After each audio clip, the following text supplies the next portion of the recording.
बर पिपललाई हेप्नु हुँदैन अरे नाना हुँदैन त किरा निस्किन थालेछ बर पिपललाई हेपेर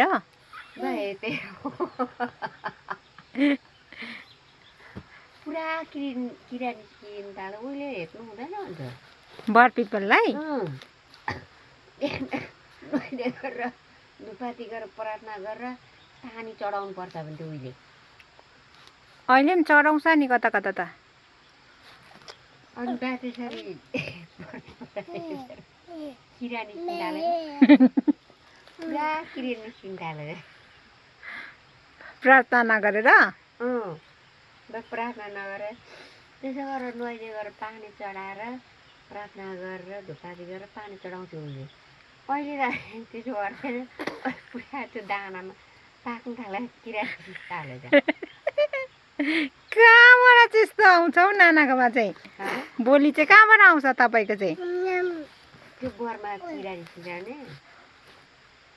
पूजा नगरेर निस्केको बा हो पूजा नगर पूजा गर्दैन प्रार्थना गर्दैन अनि बा निस्केको नि किरा बर पिपलमा किरा निस्किनु थालेको बर पिपललाई त पूजा पो गर्छ त बिहा गरिदिन्छ होइन बर पिपलको बिहा गरिदिन्छ त नानी चाहिँ खुवाइ भन्छ ए देख्यो बर पिपलको बिहा त गरिदिन्छ त उसले अहिले चाहिँ अहिले त गर्दैन